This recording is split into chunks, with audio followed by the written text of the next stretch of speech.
তিয়কত BJP দলৰ প্ৰশংসনীয় পদক্ষেপ ৰাজ্যত অব্যাহত আছে বানৰ তাণ্ডৱ ব্ৰহ্মপুত্ৰৰ বাঢ়নী পানীয়ে সকলো বুৰাই পেলাইছে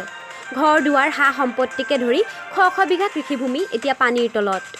কৃষকসকলৰ সোণোৱালী সপোন যেন তছনছ কৰি পেলাইছে বলিয়া বানে মানুহ পশুধন সকলো ওখ স্থানত বসবাস কৰিবলগীয়া হৈছে চৰকাৰে কোভিড যুঁজৰ সমান্তৰালকৈ এইসকল বানাক্ৰান্তক খাদ্য সামগ্ৰীকে ধৰি বিভিন্ন সাহায্য প্ৰদানৰ ব্যৱস্থা কৰাৰ লগতে বিজেপি দলৰ বিভিন্ন সদস্যয়ো এই দুৰ্যোগৰ সময়ত আৰ্তসকলৰ মাজত থিয় হৈ সহায়ৰ হাত আগবঢ়াইছে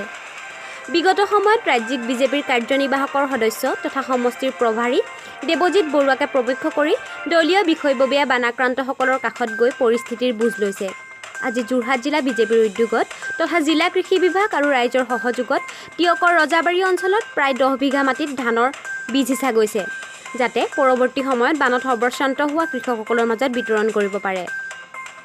জিলা সভাপতি কামাখ্যা মোহন দাসৰ লগতে জিলা তথা মণ্ডল পৰ্যায়ৰ কেইবাজনো দলীয় বিষয়ববীয়াৰ উপস্থিতিত আনুষ্ঠানিকভাৱে থলুৱা জাহিঙ্গীয়া ধানৰ বীজ সিঁচা হয় আৰু এই বীজৰ কঠিয়াই অনাগত দিনত বানাক্ৰান্ত কৃষকসকলক বাৰুকৈ উপকৃত কৰিব বুলি আশা প্ৰকাশ কৰিছে সকলোৱে দলীয় কাম-কাজৰ সমান্তৰালকৈ আৰ্তসকলৰ বাবে বিজেপিয়ে লোৱা এই পদক্ষেপক এতিয়া আদৰণি জনাইছে সৰ্বত্ৰে ৰাজাবাৰী অঞ্চলত তিয়কৰ যিসকল বান বিধ্বস্ত খেতিয়ক আছে তেখেতসকলক উপকৃত কৰিবৰ বাবে আজি এই অঞ্চলতে আমি 10 বিঘা মাটিত আমি যিটো জাহিঙ্গীয়া লোকেল যিটো ধান বুলি কয় জাহিঙ্গীয়া ধানৰ আমি বীজ আজি ৰোপণ কৰিছোঁ আমাৰ লগত সহযোগিতা কৰিছে জিলা কৃষি বিষয়া তেখেতসকলে আমাৰ লগত সহযোগিতা কৰিছে আৰু ভাৰতীয় জনতা পাৰ্টীৰ তিয়ক বিধানসভাৰ সমষ্টিত যিসকল আমাৰ কাৰ্যকৰ্তা আছে সকলোৱে সহযোগিতা কৰি যাতে তিয়কৰ বান বিধ্বস্ত যিসকল খেতিয়ক আছে খেতিয়কসকলৰ বান শুকোৱাৰ পাছত যাতে আমি কঠীয়া তেখেতসকলক আমি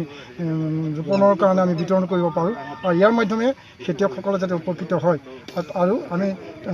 খেতিয়কসকলৰ কাৰণে যি উপকৃত হ'বৰ বাবে আমাৰ ভাৰতীয় জনতা পাৰ্টীৰ তিয়ক বিধানসভা সমষ্টিৰ অন্তৰ্গত যিসকল আমাৰ ভাৰতীয় জনতা পাৰ্টীৰ সদস্যসকল আছে মই সকলোলৈকে ভাৰতীয় জনতা পাৰ্টীৰ যোৰহাট জিলাৰ তৰফৰ পৰা ধন্যবাদ জ্ঞাপন কৰিছোঁ মই যোৰহাট জিলা কৃষি বিষয়াসকলক মই ধন্যবাদ জ্ঞাপন কৰিছোঁ আৰু যি এই মাটি টুকুৰা মানে